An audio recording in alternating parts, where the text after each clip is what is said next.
90, and the nays are 239, and the motion is not adopted. The question is on passage of the bill, and those in favor signify by saying aye. Those opposed say no. The ayes have it. The ayes have it.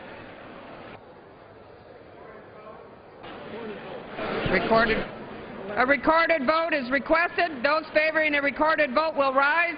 A sufficient number having risen, a recorded vote is ordered. Members will record their votes by electronic device.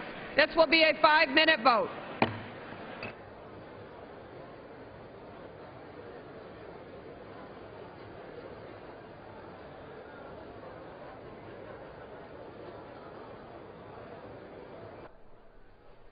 And a vote on final passage on the continuing resolution, again funding the federal government for the next 3 weeks beyond Friday, March 18th through April the 8th, cutting about $6 billion from current levels.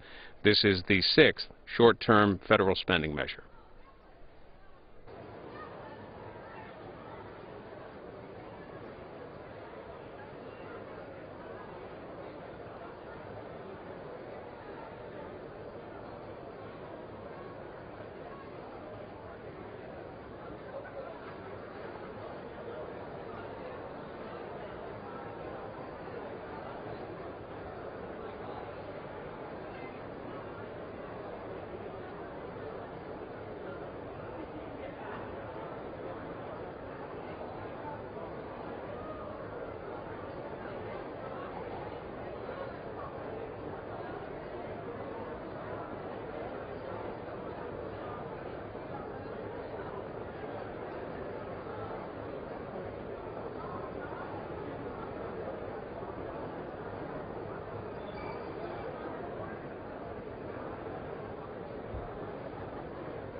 this vote, the yeas are 271 and the nays are 158. The joint resolution is passed. Without objection, a motion to reconsider is laid on the table. The unfinished business is the vote on adoption of H-Con Res. 30, on which the yeas and nays were ordered. The clerk will report the title of the concurrent resolution. House Concurrent Resolution 30, concurrent resolution providing for an adjournment or recess of the two houses. The question is on the adoption of the concurrent resolution, and members will record their votes by electronic device. This will be a 5-minute vote.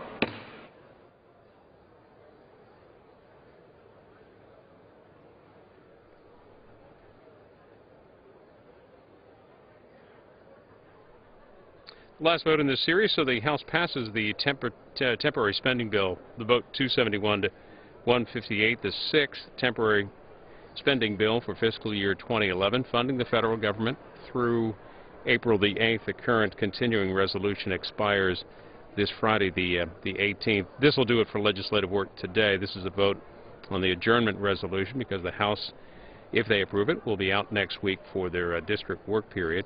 Over in the Senate today, they are working on the small business research bill, and the debate continues on that, and you can follow that on C-SPAN 2. Now, coming up in the House tomorrow, we expect debate on a couple of bills ending mortgage foreclosure assistance programs. Later on in the week in the House, Thursday, look for debate on the possible NPR defunding bill and a war powers bill being brought to the floor by Ohio Democrat Dennis Kucinich. On that NPR bill, a related story, the Associated Press writes that the stars of Sesame Street, the real people, were on Capitol Hill today helping unions and activist groups protest proposed federal spending cuts to public broadcasting. The actors were helping to deliver petitions asking the Senate to fully fund the Corporation for Public Broadcasting, which pays for Sesame Street and other programming.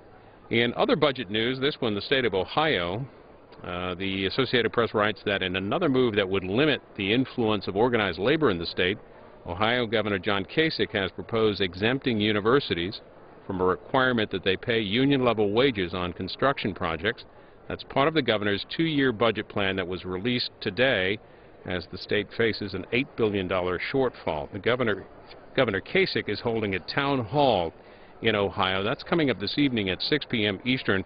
We will have that live for you. Initially, we're planning to show it to you on C-SPAN 3. It is possible that it will be here on C-SPAN at 6 p.m. Eastern. We'll have coverage either way. You can count on that live with Governor Kasich of Ohio.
House voting on the adjournment resolution. The latest continuing resolution passed by a vote of 271 to 158. The unofficial tally was 186 Republicans and 85 Democrats voted aye in favor of the bill. 54 Republicans joined 104 Democrats in voting against the measure. Again, that's the unofficial tally so far. We will have the official tally later and get that to you. An interesting tweet from Congressman Himes, Jim Himes of Connecticut, who says, so the government has at least 3 more weeks to run after 3/18, but the vote suggests the easier CRs are over and done. Now it gets interesting. That's, by the way, you can find that on our website, cspan.org, or twitter.com/cspan. We have a feed on there of members of Congress, what they're up to, things that they're thinking, and some of the votes, the key votes. You'll see comments from members. All of that off of our homepage. Look for the Twitter link at cspan.org.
Vote the yeas are 232 and the nays are 197. Resolution is agreed to.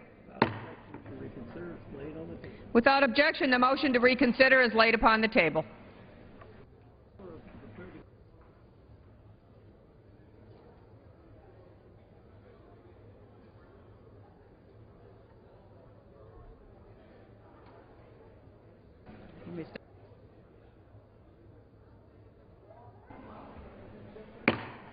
The House will be in order. The House will be in order. All members and staff are advised to take their conversations off the floor. The House will be in order.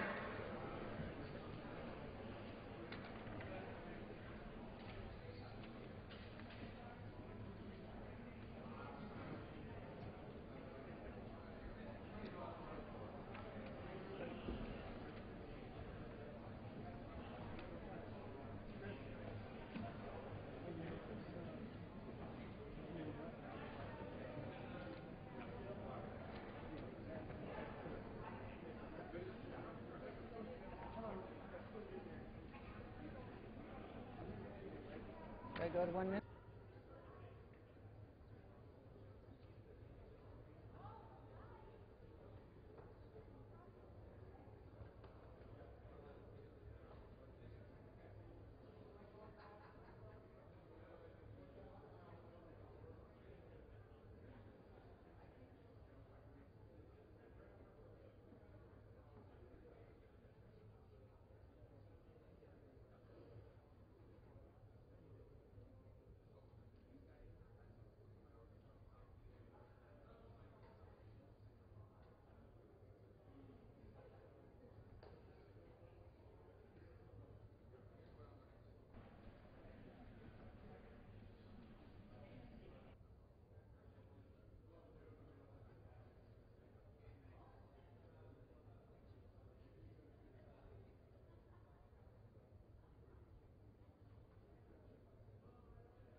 The chair lays before the House the following communication.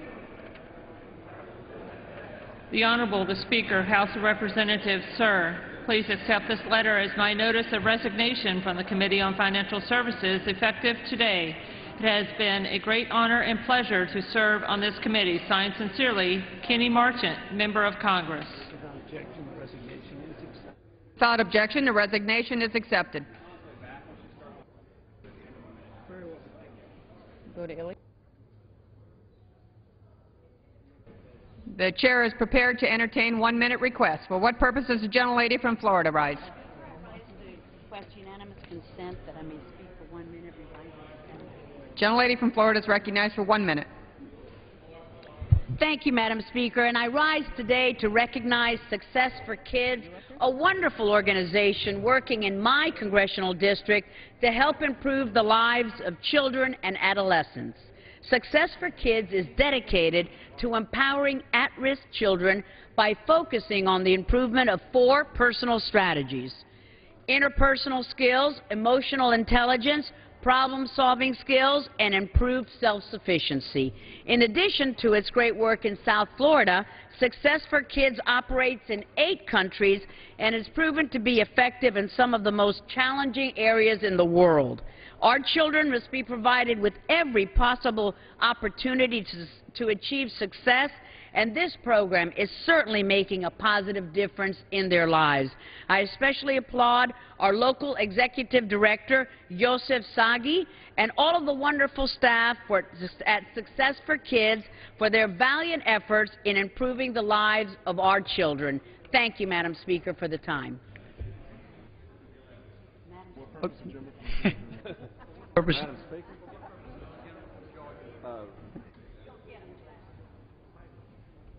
For what purposes does the gentleman from Ohio rise? He wasn't rising. He was milling around. You remember the North Shore Ride? Request permission to address the House, revise and extend. Without objection, so ordered.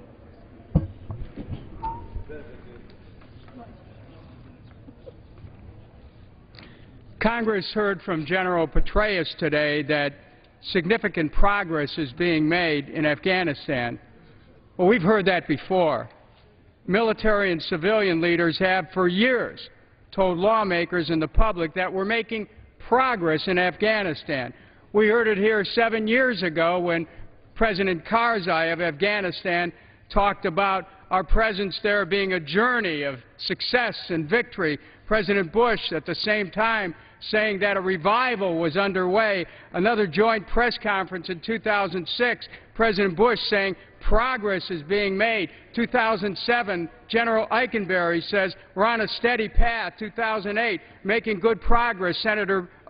President Bush said. 2008, General McKiernan saying we're not losing. October 2008, President Bush says there's been progress. We keep hearing this same story over and over again. Now, President Obama has requested another $113 billion to continue the war in Afghanistan in fiscal year 12. That sum will be on top of the $454.7 billion already spent. It's time Congress stepped up, denied the money, and get out of Afghanistan. Mr. Speaker, we have a vote coming up this Thursday to accomplish that. For what purpose does the gentleman from Texas rise? Mr. Speaker, by direction of the Republican conference, I offer a privileged resolution and ask for its immediate consideration. The clerk will report the resolution. House Resolution 168, resolved that the following named members be and are hereby elected to the following standing... Mr. Speaker, I ask unanimous consent that the resolution be considered as read and printed into the record. Without objection, the resolution is agreed to and the motion to reconsider is laid on the table. For what purposes does the gentleman from Georgia rise? Request permission to address the House for 1 minute advising semi-remarks. Objection so ordered. Thank you, Mr. Speaker. Can you imagine in your household if for every $1 you spent, 40 cents was borrowed? Can you imagine if you were in that situation and not changing your buying or your spending habits? That would be absurd, and yet that's what the U.S. Congress is doing. We have had a debate on a spending reduction of less than 2%. And yet the way some people are screaming and hollering, you would think that we're cutting spending in half. This isn't about protecting programs and the status quo. This is about the next generation. Sit down and tell your children that, you know what, we've got a deficit of $1.6 trillion, and we've decided the tough decisions that are necessary to balance the budget aren't worth it for the next generation. That is not the America that you and I know and love. We deserve better. We can do better. It's time for Democrats and Republicans and Independents to come together and do what's best for the United States of America and not worry about the next election, but worry about the next generation. I yield back. For what purposes does the gentleman from New York rise? Without objection, so ordered. Thank you, Mr. Speaker. We are some 11 weeks into a new Congress, and still we have not seen a single bill focused on job creation from the other side of the aisle. What are they focused on? Well, allowing big polluters a free pass to pollute the air we breathe and poison the water we drink. In the pockets of big oil and big polluters, Republicans are advancing the Dirty Air Act, a radical bill that would undo over 4 decades of public health, scientific advancement, and pollution standards. The Dirty Air Act would ban EPA from exercising its role as the protector of our air and as the protector of our water. For decades, the Clean Air Act has protected children from asthma and seniors from emphysema while reducing our dependence on foreign oil. It has created jobs, and we simply cannot undo it. My friends on the other side of the aisle should be focused on America's priorities, that being job creation and economic growth. Instead, they remain committed to the deep pockets of the dirty energy industry. What is more important, public health for our children and seniors, or lining the pockets of the oil industry? I think the choice is very clear. I rise today in support of the Clean Air Act. Thank you, Mr. Speaker, and I yield back. For what purposes does the gentlelady from Ohio rise?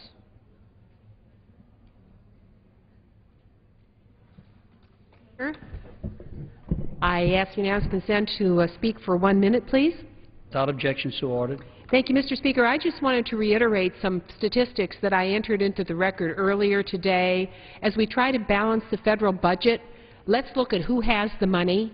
If you look at the big banks from Wall Street that took us down this dangerous road, 6 banks, Citigroup, Goldman Sachs, J.P. Morgan Chase, Wells Fargo, made last year $51.5 billion in profits. That's with a B. Billion. Today, the majority passed a few $billion in cuts, and they took it out of the hides of ordinary Americans who are paying the price of this recession. But imagine if you worked for a Wall Street bank and only had to pay an effective tax rate of 11.5% or 11% when most businesses in America have to pay 35%. They are getting a really good deal. We didn't nick their bonuses a penny, and the top executives walked home with $26 million.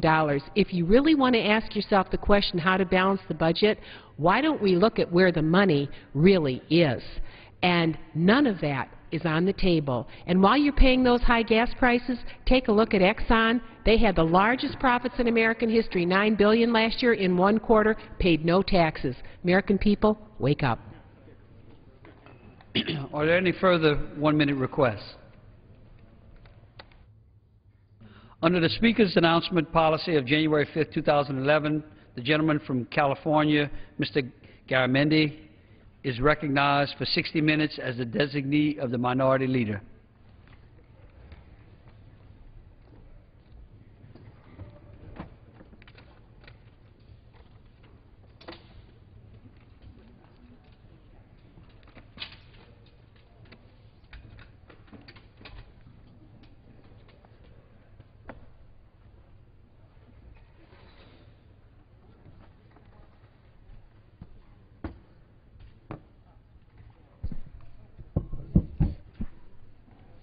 Mr. Speaker, thank you.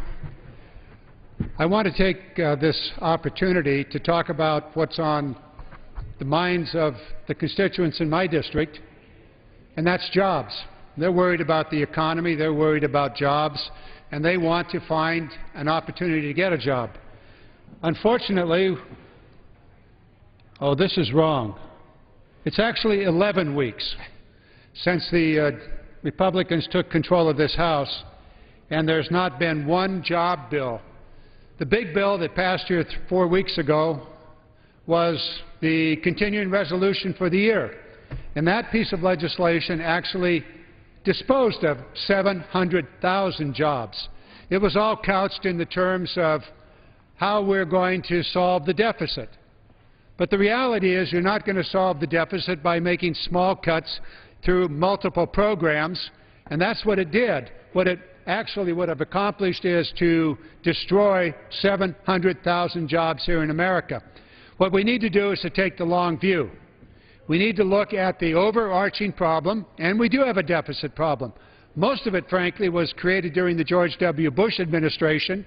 If you look back to the year 2000, when the Clinton administration ended, there would have been, if the same policies had continued, a $5 billion surplus. We would have wiped out the American debt. That didn't happen. Policies changed. 2 wars, tax reductions, and an incredible deficit and the collapse of the American and the worldwide economy. So where are we today? We're left with a problem. We're going to talk about that today. I've asked my friends from New York, Mr. Tonko, to join us, and my good friend from Illinois, Jan Schakowsky, to join us. Mr. Tonko, if you'd start us.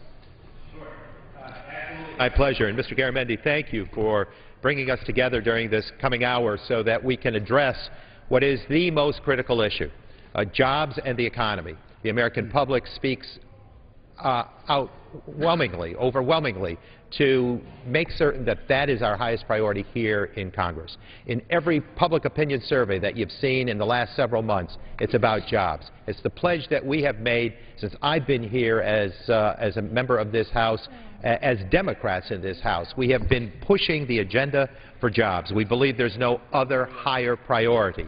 I think of the 8.2 million jobs lost during the Bush recession, when there was a woeful neglect of the manufacturing sector, of the ag sector of our economy. It was dedicated and directed towards service sector, primarily the financial industry and the investment community. We know what happened. There was not stewardship over that arena. There was not the sort of watchdog application, and we allowed for many people to be hurt by that painful recession, where their lifetime's worth of savings was invested through portfolios of investment on Wall Street, and because of the greed, they got brought down, and people were left hurting, losing their homes, losing their lifetime savings, and 8.2 million jobs lost to this American economy. So we have got to turn that around. We have begun carefully with the programs and the policies, working with this President, starting in the 111th Congress over a year or two ago, where we made certain that jobs were the highest priority. We put together a package of policies that would make certain that we would grow jobs in America. We began with some very strong efforts to invest through the Recovery Act in those industries that need that sort of launching, that we could somehow take this clean energy agenda, their industry, the innovation economy, and make it work for America. And that affects people in the elements of trades on over to the PhDs.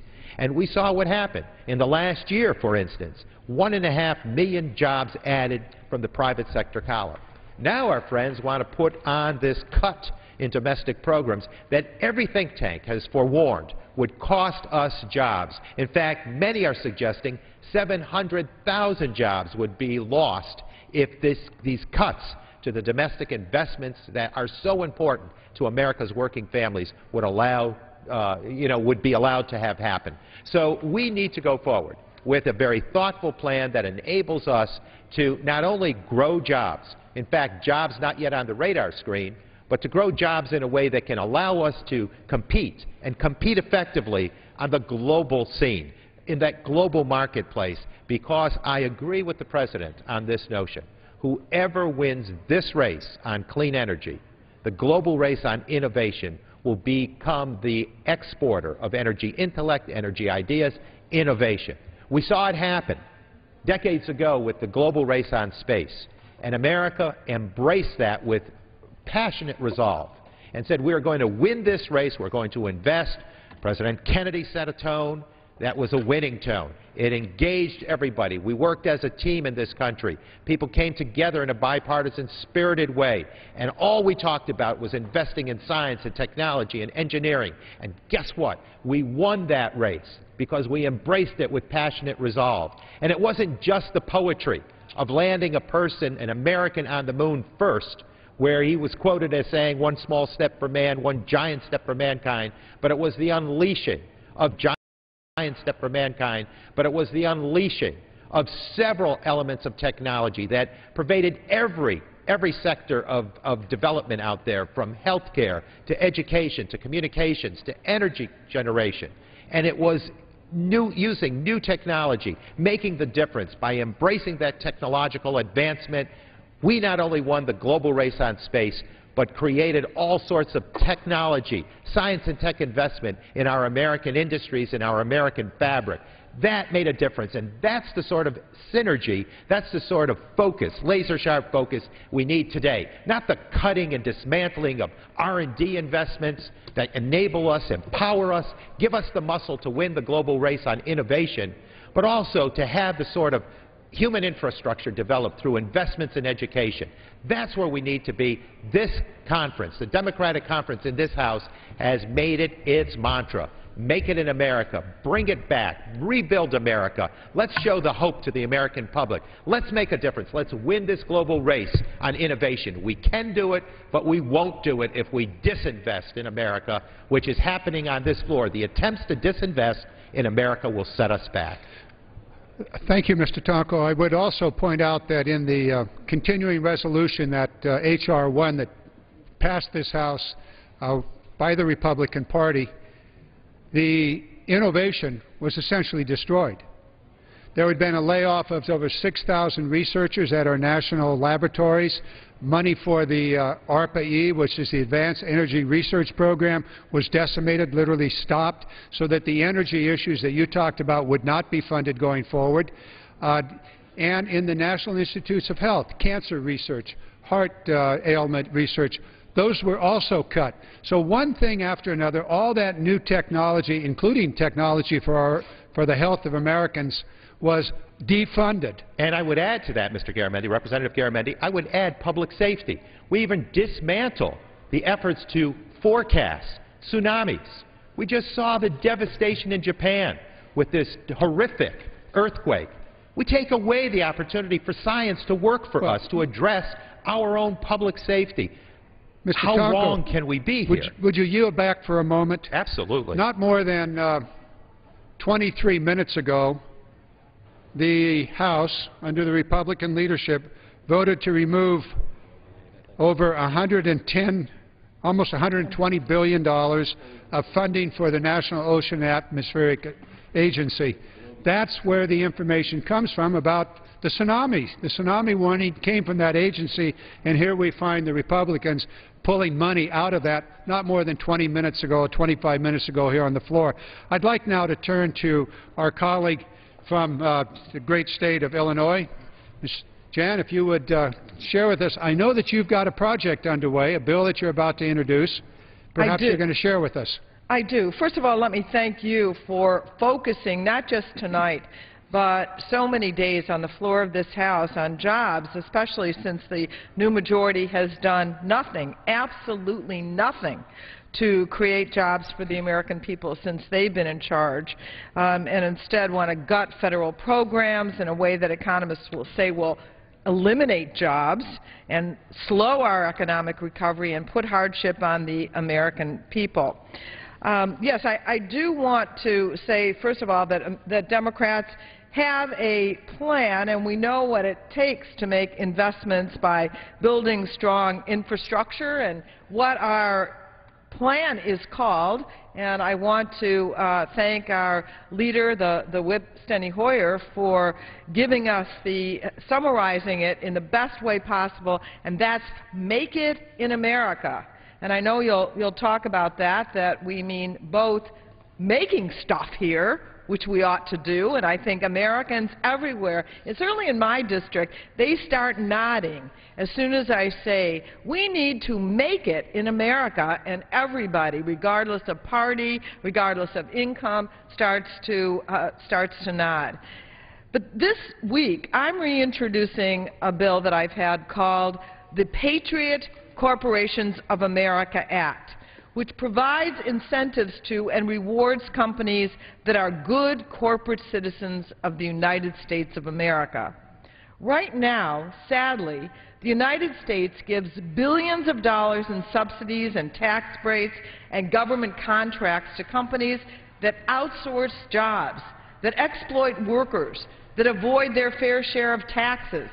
And this only encourages those companies to invest abroad instead of making it in America and using the best workers in the world, American workers. The Patriot Corporation of America Act would help us reverse course by providing incentives to companies that create a real partnership with American workers and invest in our economic future. It would be paid for, this legislation, by closing corporate offshoring loopholes and reining in some of the new tax breaks for millionaires. This bill would reward companies that voluntarily meet the following patriotic standards by moving them to the front of the line for government contracts and giving them a 5% reduction in their taxable income. To qualify as a Patriot Corporation, businesses must produce at least 90% of their goods and services in the United States, spend at least 50% of their research and development budgets in the United States, limit top executive pay to no greater than 100 times that of their lowest compensated full-time workers, pretty generous actually, contribute at least 5% of payroll to a portable pension fund, pay at least 70% of the cost of health insurance premiums, maintain neutrality in employee organizing drives, and comply with federal regulations regarding the environment, workplace safety, consumer protections, and labor relations, which they're supposed to do anyway. So I think it's time for the United States to reward companies that show a dedication to the American workforce. And that's why I call it the Patriot Corporations of America Act, and I certainly would invite all my friends on both sides of the aisle to support this kind of legislation that helps to make it in America. You know, that kind of legislation is the type of policy we ought to be pushing forward here, one that rewards American corporations that are actually making things in America and employing Americans. We've got far too much. Very quickly, I'm going to turn to our minority whip in just a moment, but this Make It in America slogan was created by Steny Hoyer, and there are about 6, 7 different policies, some of which we've already covered. We haven't talked about trade yet, but tax policy, which is what you just brought forward, a tax incentive for corporations to be good citizens here. Mr. Tonko talked about energy policy, Labor, certainly, and that's part of what you talked about. Education, which we haven't yet covered. Intellectual property, which is in fact that research agenda, and the infrastructure. These are all elements of the Make It in America agenda. Mr. Hoyer, this is your concept of using this term, Make It in America. Would you share with us where we are today with this whole agenda and how things are moving along? Well, I thank the gentleman from California. Mr. Garamendi has been as faithful in bringing before the American people the concept of the Make It in America agenda. And, of course, the gentlelady from Illinois pointed out that it means two things, that we're going to succeed, we're going to grab opportunity, we're going to expand our quality of life, we're going to make it, in other words, and we're going to make it in America. We're going to manufacture it in America, we're going to grow it in America, and we're going to sell it here and across the world. We can compete with anybody in the world, frankly, given the proper environment. And I've talked to numerous members of the corporate community. I've talked to labor. I've talked to the National Association of Manufacturers.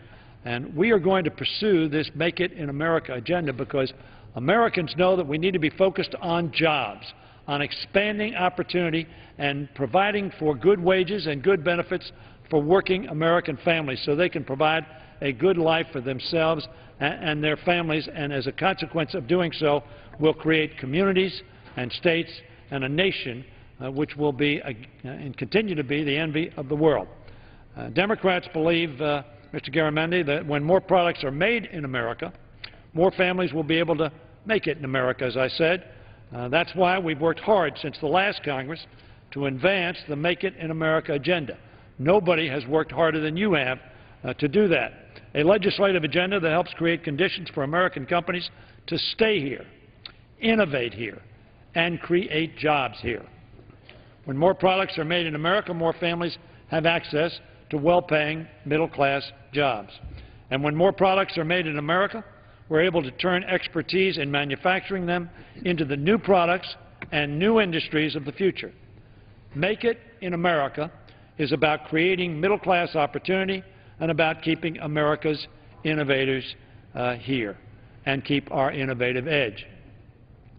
Mr. Grove, who was the head of who founded Intel, made the observation that the problem that we have in America today is we are still the inventive center of the world. We're still the innovative and development center of the world. But too often what we are doing is taking the products that we've invented, innovative and developed, and taking them to scale overseas. His proposition is, and I think Andy Grove is absolutely right on this, his proposition is if you continue to do that, the inventors, innovators, and developers will move to where the product is being taken to scale. The president of Dow recently wrote a book named, by the way, in January. The publishers named it in January, and the name of that book is Make It in America. As a matter of fact, I think I'm going to get copies of that book for all our members. So far, President Obama has signed 7 Make It in America pieces of legislation that we passed last year. They speed up the patent process for inventors, help small businesses with loans and tax cuts that enable them to innovate, grow and create new jobs, and strengthen science, technology, engineering, and math education, much of which is on your poster there. One thing I would add, I say to my friend, is, and I'm not sure where you want to add it, but regulatory policy is going to be critical. And what I have said is that in the last administration, the financial community got way out of hand. Why? We took the referee off the field. We need to put the referee back on the field, but make sure the referee doesn't get in the way of the game being played within the rules. And that's the critical nature. Some people want to take the referee off the field and forget about the environment. Some people want to take the referee off the field, forget about fair wages. Some people want to take the referee off the field and not worry about a safe working place.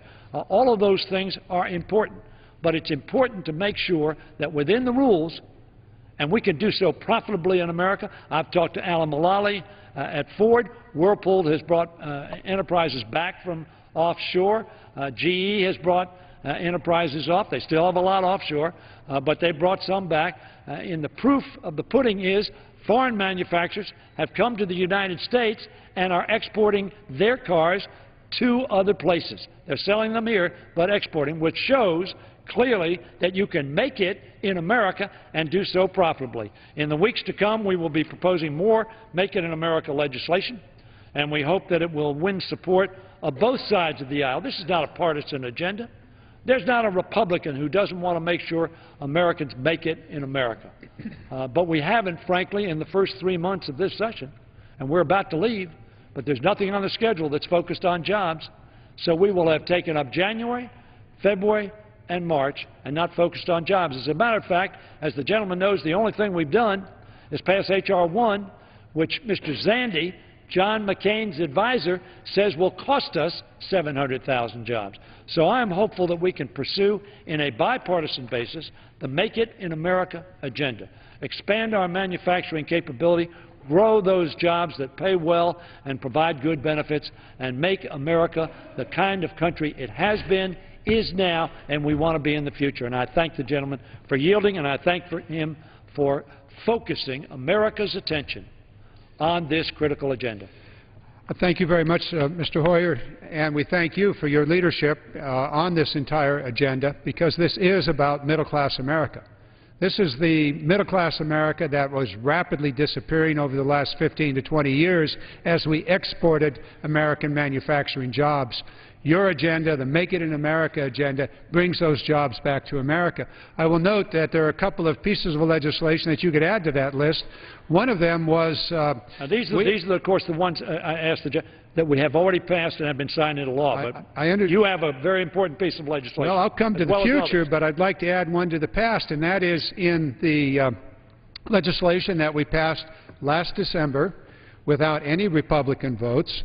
There was a provision that gave to every business in America the opportunity to immediately write off against their taxes 100% of a capital investment.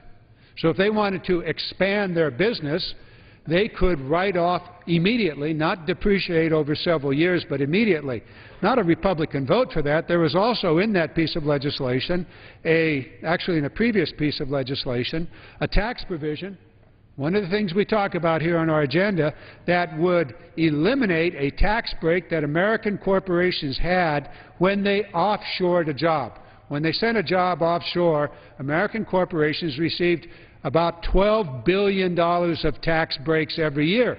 We go, well, what's that about? Well, we eliminated it. Again, we had no help from our colleagues on the Republican side. So our agenda started way before this year.